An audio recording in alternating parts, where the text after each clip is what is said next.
it chapter by chapter, one bite at a time. So many adventures and mountains we can climb. Take it word for word, line by line, one bite at a time.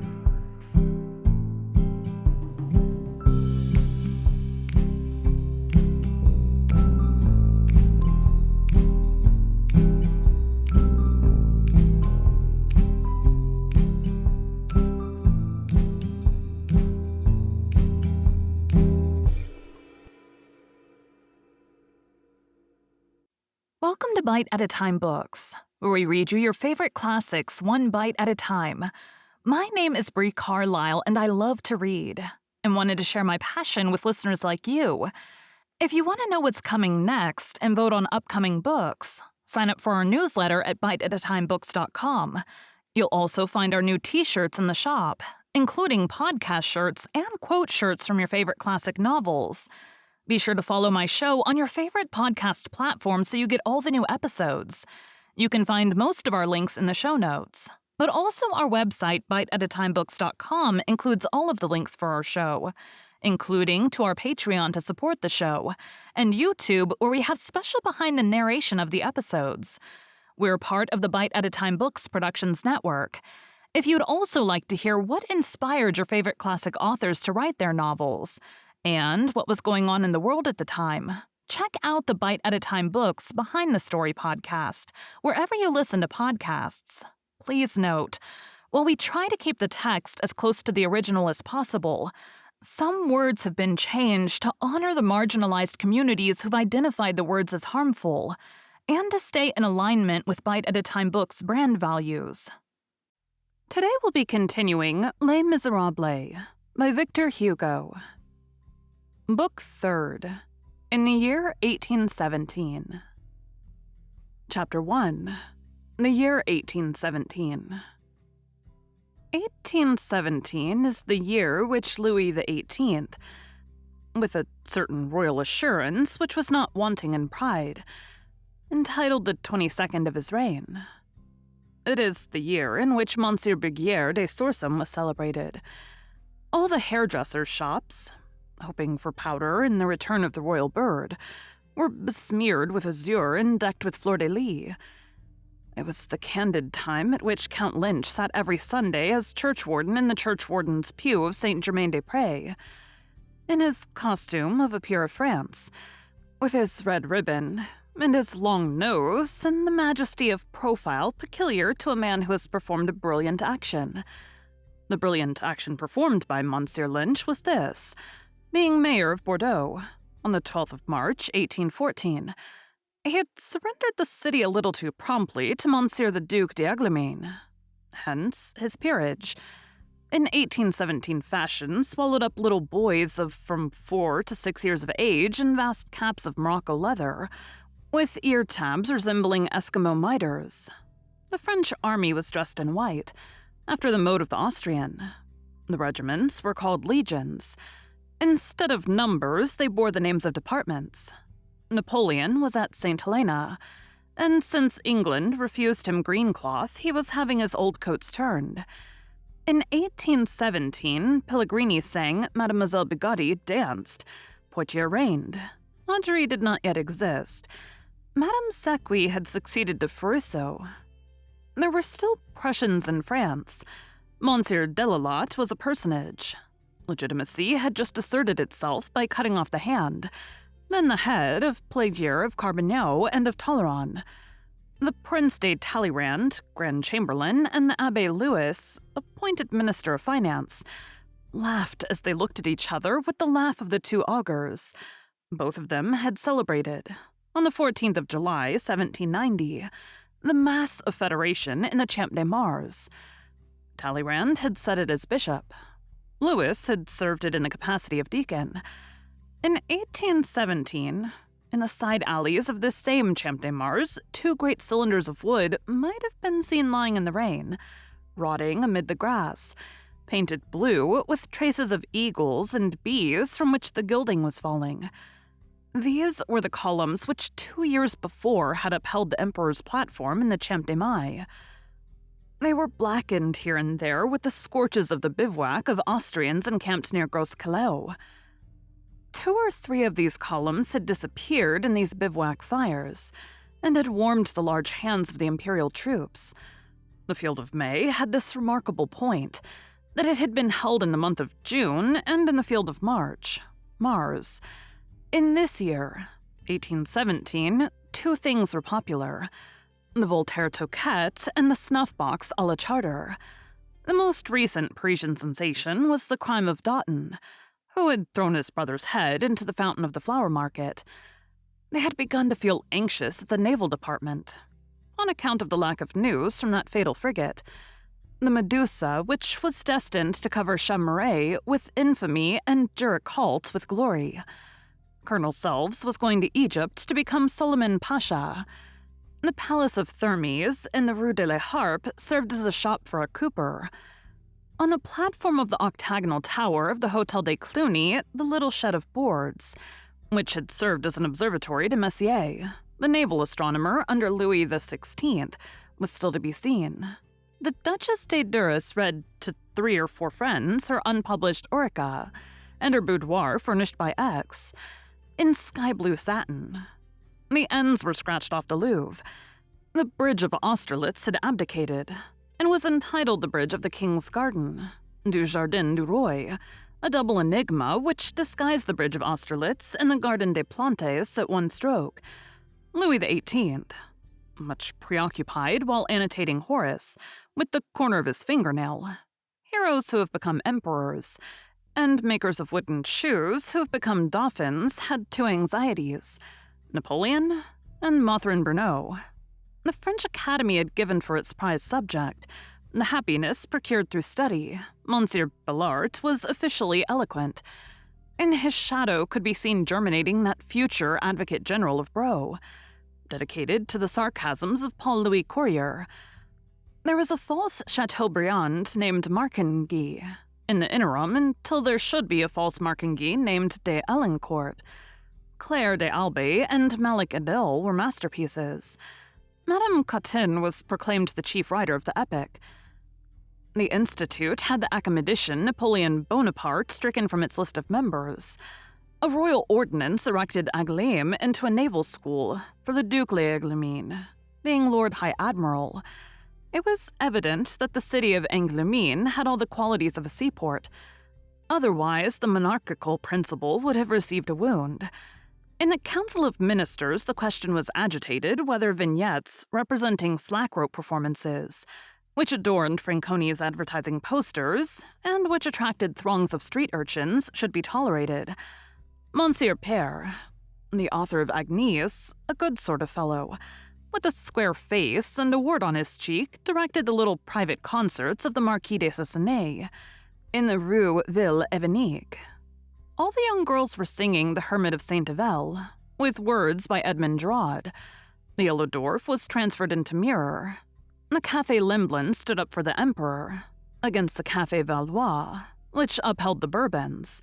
The Duc de Berry, already surveyed from the shadow by Louvel, had just been married to a princess of Sicily. Madame de Staël had died a year previously. The bodyguard hissed Mademoiselle Mars.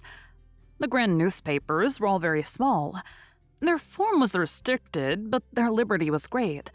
The Constitutionnel was constitutional. La Minerva, called Chateaubriand. That tea made the good middle-class people laugh heartily at the expense of the great writer. In journals which sold themselves, prostituted journalists insulted the exiles of 1815. David had no longer any talent. Arnault had no longer any wit. Carnot was no longer honest. Soult had won no battles. It is true that Napoleon had no longer any genius. No one is ignorant of the fact that letters sent to an exile by post very rarely reached him, as the police made it their religious duty to intercept them. This is no new fact. Descartes complained of it in his exile.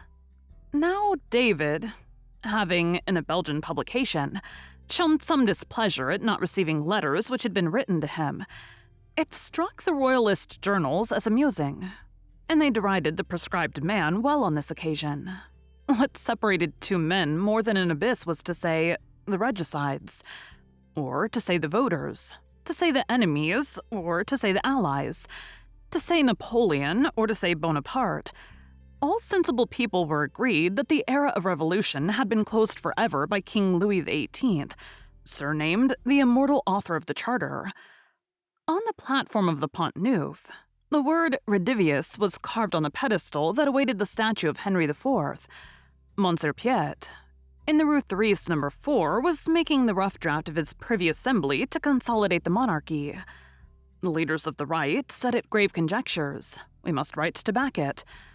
Monsieur Kenuel, O'Mahony, and de Champlain Delane were preparing the sketch, to some extent with Monsieur's approval, of what was to become later on the conspiracy of the Bord de Leo, of the waterside. L'Impignon Noir was already plotting in his own quarter. De la Vetterie was conferring with Trogoff. Monsieur Decazes, who was liberal to a degree, reigned.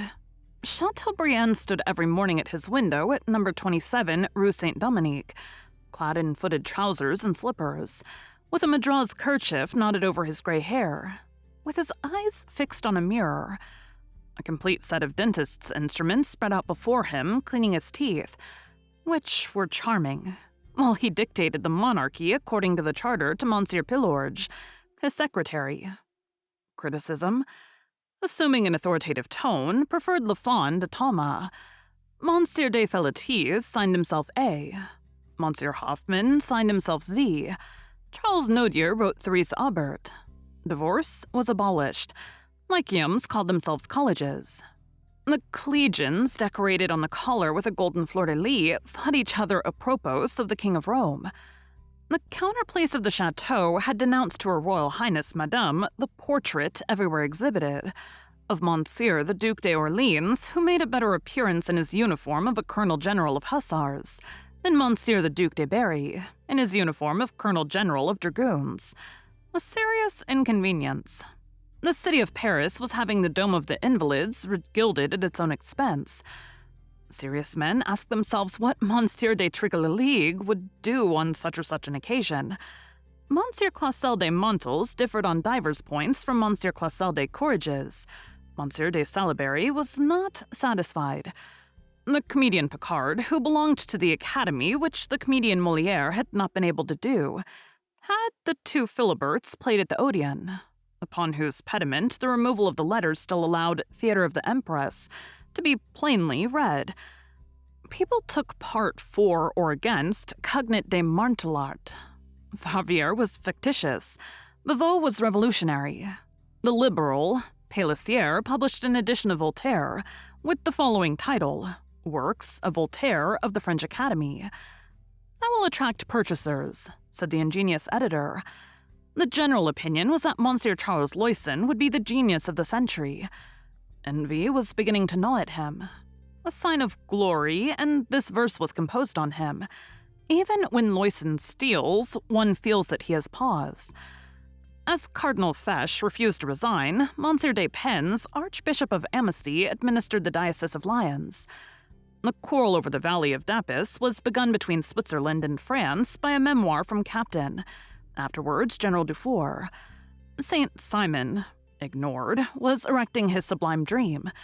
There was a celebrated Fourier at the Academy of Science whom posterity had forgotten, and in some garret an obscure Fourier whom the future will recall. Lord Byron was beginning to make his mark. A note to a poem by Millevoye introduced him to France in these terms. A certain Lord Baron. David d'Angers was trying to work in marble. The Abbé Caron was speaking in terms of praise to a private gathering of seminarists in the blind alley of Philistines, of an unknown priest named Felicity Robert, who at a latter date became Lemonade. A thing which smoked and clattered on the sign with the noise of a swimming dog went and came beneath the windows of the Tuileries, from the Pont Royal to the Pont Louis XV. It was a piece of mechanism which was not good for much, a sort of plaything, the idle dream of a dream-ridden inventor, an utopia, a steamboat, The Parisians stared indifferently at this useless thing. Monsieur de Vaublanc, the reformer of the Institute by a coup d'état, the distinguished author of numerous academicians, ordinances, and batches of members, after having created them, could not succeed in becoming one himself. The Faubourg Saint-Germain and the Pavillon des Marsan wished to have Monsieur de Laview for prefect of police, on account of his piety. Dupuytren and Recamier entered into a quarrel in the amphitheater of the School of Medicine, and threatened each other with their fists on the subject of the divinity of Jesus Christ. Cuvier, with one eye on Genesis and the other on nature, tried to please bigoted reaction by reconciling fossils with texts and by making mastodons flatter Moses. Monsieur Francois de Neufchâteau, the praiseworthy cultivator of the memory of Parmentier, made 1,000 efforts to have pomme de terre, potato, pronounced Parmentier, and succeeded therein not at all. The Abbé Grégoire, ex-bishop, ex-conventionary, ex-senator, had passed, in the royal polemics, to the state of infamous Gregory. The locution of which we have made use passed to the state of, has been condemned as a neologism by Monsieur Royal Collard. Under the third arch of the Pont Jana, the new stone with which, the 2 years previously, the mining aperture made by Blücher blew up the bridge had been stopped up, was still recognizable on account of its whiteness.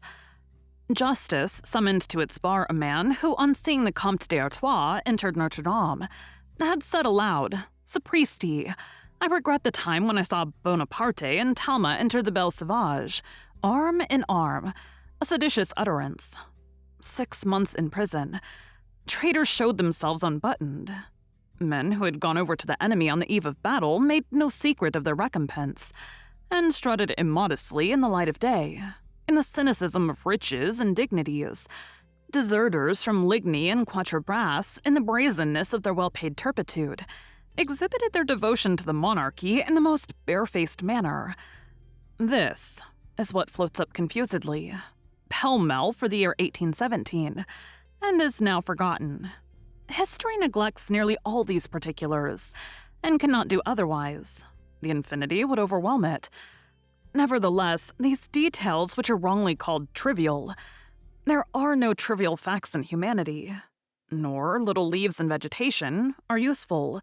It is of the physiognomy of the years that the physiognomy of the centuries is composed. In this year of 1817, 4 young Parisians arranged a fine farce.